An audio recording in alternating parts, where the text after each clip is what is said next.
સર્વ પિતૃ અમાવસ્યા પિતૃપક્ષની અમાવસ્યાના દિવસે પિતૃઓની શાંતિ અને તેમના આત્માને મોક્ષ મળે તે માટે તલનો ઉપાય ખૂબ જ મહત્વપૂર્ણ માનવામાં આવે છે.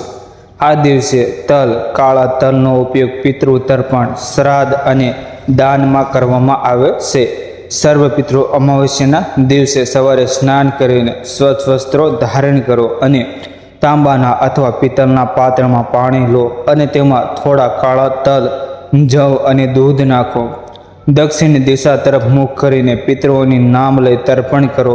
તર્પણ કરતી વખતે ઓમ પિતૃભ્ય સ્વાધ્યાય નમઃ મંત્રનો જાપ કરો. તલનો ઉપયોગ પિતૃઓને અર્પણ કરવાથી તેમની આત્માને શાંતિ મળે છે.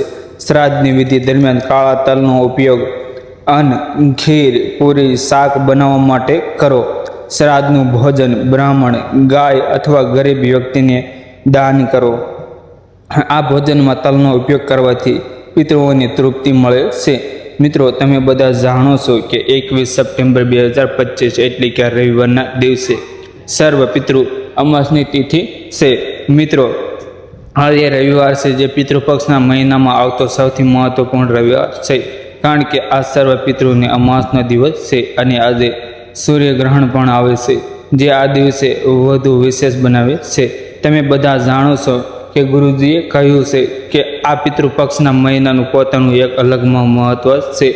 પિતૃપક્ષના મહિનામાં તમારે પિતૃઓની આ ધરતી પર આવે છે અને જો આપણે તેમને ખુશ કરવા માટે કોઈ ઉપાય કરીએ તો તેઓ આપણાથી પ્રસન્ન થઈ જાય. તો મિત્રો, આ સર્વ પિતૃ અમાસના દિવસે તમારે આ ઉપાય અવશ્ય કરવો જોઈએ. અને મિત્રો, તમે બધા જાણો છો કે રવિવારને સર્વ પિતૃ અમાસનો જો સૌથી મોટો ઉપાય હોય તો તે 1 સપટી કાળા તલનો ઉપાય છે. તો મિત્રો, આ પિતૃપક્ષના મહિનામાં સર્વ પિતૃ અમાસના દિવસે તમારે આ 1 સપટી કાળા તલનો ઉપયોગ અવશ્ય કરવો જોઈએ. ઘણા લોકો એવા હશે જેમણે આ ઉપાય ન કર્યો હોય, એટલે કે આખું વર્ષ વીતી ગયું હશે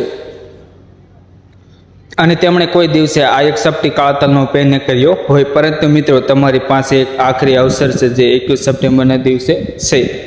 તો આ દિવસે તમારે આ ઉપાય અવશ્ય કરી લેવો. ભલે તમે આખું વર્ષ આ ઉપાય ન કર્યો હોય, પરંતુ જો તમે આ પિતૃપક્ષના મહિનાની સર્વ પિતૃ અમાસના દિવસે આ ઉપાય કરી લો તો તમને આ ઉપાયનું એવું ફળ મળશે જેની તમે ક્યારેય કલ્પના પણ